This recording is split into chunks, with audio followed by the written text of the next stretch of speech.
Lord John Kerr is with me. He wrote the first draft of what became Article 50. Good to see you, Your Lordship. Don't call me Lordship, just call me John. John's fine, then. What a mess. It is a bit of a mess, but it's less of a mess tonight than it was before the European Council. As you were saying, we could have gone over the cliff on Friday of next week.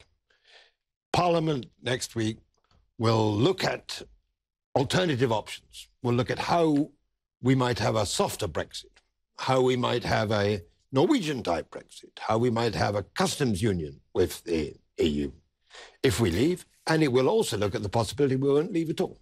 Right, now, in terms of a softer Brexit or any of these other things that we would find out about from an indicative vote, would the Prime Minister still need to get a longer extension to work through the ramifications of those? Yes. I mean, any of them would need negotiation with the European Union. And that would also mean taking part in the European elections.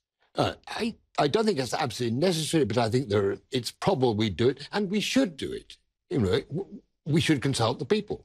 Of course, you're in favour of the second vote, or the people's vote. I am, and so is 60% of the country. When we look at Article 50, which you were one of the drafters, you did the original draft. I did. Yeah. Did you ever, in a moment... No, I didn't. No, you didn't. You've had to... Absolutely not. Now, shall I tell you why we wrote it? Go on. We were thinking about a dictator in a Central European country who breached the values of the European Union, who therefore had his voting rights withdrawn, was made a second-class member. What does he do? He storms out in a rage. We wanted a procedure for a dictator to storm out in a rage in a legal way that wouldn't create legal chaos. We never thought that a grown-up Western European democracy would exercise its rights under Article 50. If you had thought that, what would you have changed? I know it's a would have, could have. What would you have changed in Article 50 to allow a country like the UK to have left? Would there have been something that you'd have put in there that would have smoothed that out, haven't you? No, I don't think so. I mean, the 2-year period was designed to make the dictator think he wouldn't be trapped forever in an endless negotiation. He would get out at the end. The 2 years was ample to write a divorce agreement. Our difficulty is that we have not ever decided as a government how close to the European Union we wanted to stay or how far. And that goes back almost... I mean, that issue is the core of the 40 years of discord between the UK and the EU. No. The UK was the prominent advocate of enlargement of the European Union, bring in the Eastern Europeans. The UK invented the single market. That was Jacques Delors plus Margaret Thatcher. The UK managed to maintain a link to the euro, which it didn't want to join, but the London market was not damaged because John Major was a very clever operator. So if you look now at this idea of revocation, and the European Court obviously has since ruled on this, that if we revoke, you can't just go back. You can't do the hokey-cokey, in and out, in and out. Do you think revoking is the way forward now? Yes, but you said I support a second referendum. I do, because I don't think Parliament would have the nerve to overturn a referendum result and take back our notification of departure. I don't think we would have the nerve to do that without either an election or a referendum authorising it.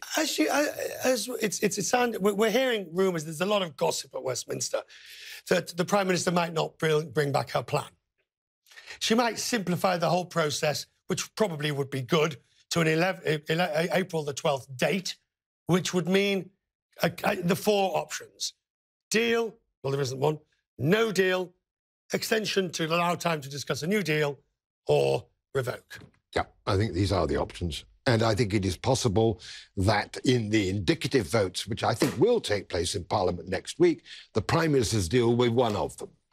And once again, the Prime Minister's deal will fail, as it has failed twice by very large majorities. The country doesn't like it. If it fails, and we are left with... It does simply... I mean, what they did yesterday does clarify the issue, doesn't it? It crystallises it into a few short, sharp decisions.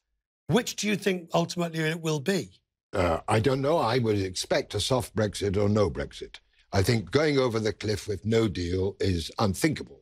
You saw the see behind the TUC business and trade unions combining yesterday to warn the government that avoiding no deal was paramount. I think that... But would you agree that a soft Brexit, in the sense of a Norway plus, Canada minus, whatever you want to call it, the vassal state argument that the UK would be a rule taker, not a rule maker, does have some powerful force. Yes, it does. And I've advanced it myself. I believe in we should have a referendum and take the letter back and stay a member of the European Union. But I think to say that the deal that Norway got is the deal that the United Kingdom would get if we decided that's where we wanted to go, to have a relationship with the single market. I think that, you know, that's not right. So, there's a customs union between Turkey and the EU, but if we wanted a customs union with the EU, it wouldn't look like the Turkish one. One final question on the actual drafting of Article 50. I'm finding this fascinating, by the way. So, do you wish you had included in this a proviso that would have enabled a leaving country to negotiate their future relationship whilst doing it in tandem with the divorce agreement? I did. Well, there are the few words in there. There are three or... Let me bring it up again here. There are 2 or 3 words which everybody's latched onto, but which suggest there could... there you are. Withdrawal, taking account of the framework for its future relationship. Exactly. But that's not the same thing as a full negotiation on what that should look like. Ah, hang on. The framework is as long or as short as you want it to be. And they've chosen to take it very finely, very tightly defined. I would argue that the agreement is legally doubtful because they drew it up with no framework.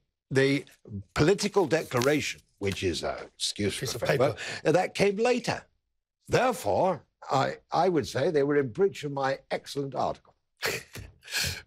Really pleased to have you on. You will go down as the man who wrote Article 50, rightly or wrongly.